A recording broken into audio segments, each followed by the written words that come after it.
जिरं मोहरी टाकलं. काय टाकलं त्याच्यात?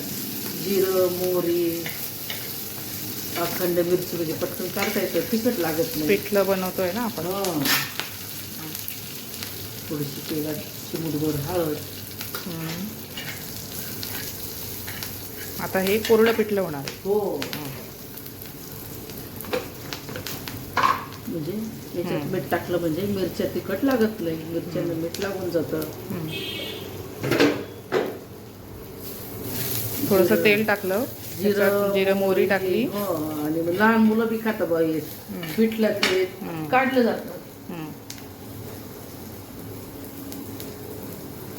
पीठ असं पाण्याने असं चांगलं एकजीव करून घ्यायचं, म्हणजे मग एक सारखं पिठलं होतं, गठुळ्या पडत नाही त्याच्यामध्ये.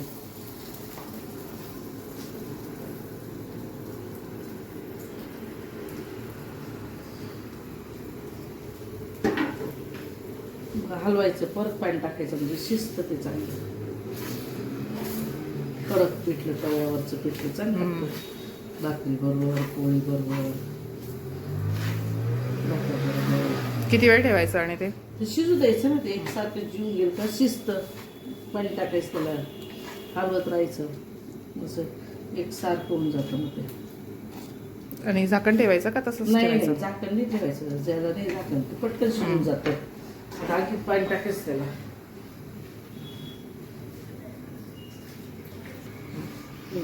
असं पाणी टाकून द्यायचं त्याला, चांगलं शिजतं ते.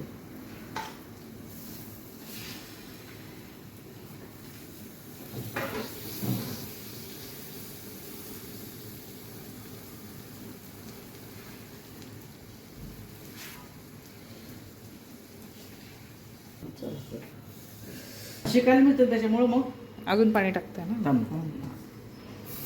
सांगतो ना, थोडं पाणी टाकायचं, मग ते चांगलं शिजू द्यायचं. तव्याची चव वेगळीच लागते. आणि फुल गॅस ठेवलाय आपण. हो, फुल गॅस. मग वरचं पिठलं छानच लागतं चवीला, तव्यावरचं पिठलं. नंतर मग कोथिंबीर टाकायची, शिजू द्यायचं. मग थोडासा गॅस बारीक करायचा. आता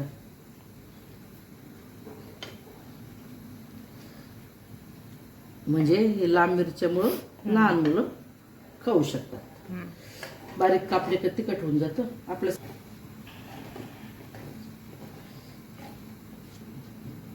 नंतर कोथिंबीर टाकायची. आता किती वेळ ठेवणार आपण? आता 10-15 मिनिटं ठेवू द्यायचं ना, बारीक गॅसवर आहे ना, छान शिजू द्यायचं. म्हणजे मग ते छान शिजलं जातं ना, त्रास नाही होत. असे खापा पडून जातात. मग थंड झालं ना, थोडंसं शिजून झालं, थंड झालं तर खापच पडून जातात. काहींना खापाचं पिठलं म्हणतात, काहींना तव्यावरचं, लोखंडी तव्यावरचं पिठलं. आता शिजलं का मस्त कोथिंबीर टाकायची, भाकरी बरोबर, पोळी बरोबर मस्तपैकी कांदा लिंबू घ्यायचं आणि मस्तपैकी खायचं. कोथिंबीर टाकले की त्याची चव वाढते. कापून घ्यायचं आणि मग वाढायचं.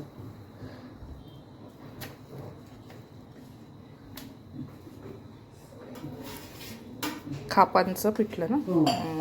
पडलं त्याच्यावर थोडंसं तेल टाकायचं. असं तेल टाकायचं म्हणजे छान लागतं.